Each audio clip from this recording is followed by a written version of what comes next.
नाज़रीन, कराची में अहम ख़बर शामिल कयो पिया। सिंध वॾे वज़ीर सैयद मुराद अली शाह पारां आर्ट काउंसिल कराची जो दौरो कयो वियो आहे। उन मौक़े ते वॾे वज़ीर जो चवणु आहे त अहम अदबी, फ़नी ऐं सक़ाफ़ती मंसूबे जो इफ़्तिताह करणु संदसि जे लाइ वॾे एज़ाज़ जी ॻाल्हि आहे।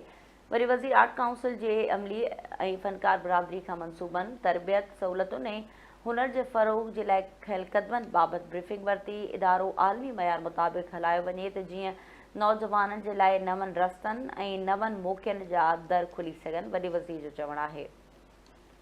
ब्रेकिंग न्यूज़ शेयर कयो वियो आहे। नाज़रीन, कराची खां जिते सिंध जे वॾे वज़ीर सैयद मुराद अली शाह पारां आर्ट काउंसिल कराची जो दौरो कयो वियो आहे। उन मौक़े ते वॾे वज़ीर जो चवणु आहे त अहम अदबी, फ़नी ऐं सक़ाफ़ती मंसूबे जो इफ़्तिताह करणु हुन लाइ एज़ाज़ जी ॻाल्हि आहे।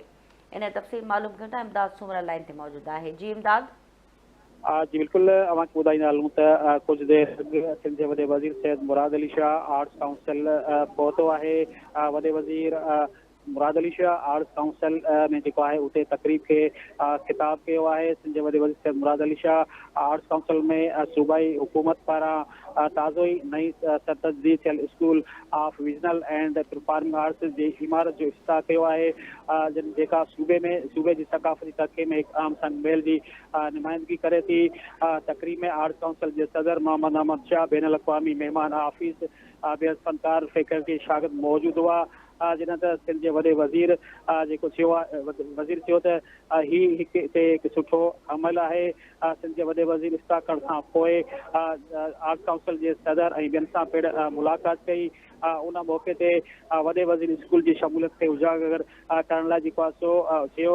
जिन त हिन चयो त स्कूल घटि महारत याफ़्ता पसमंज़र वारनि हिनुरमंद शागिर्दनि खे मौक़िया फ़िराहम करे थो। सिंध जे वॾे चयो त जिन खे पंहिंजो कमु आलमी सतह ते पेश करणु ऐं मुख़्तलिफ़ तकलीफ़ी शोबनि में कामयाब थियण जो मौक़ो मिले थो।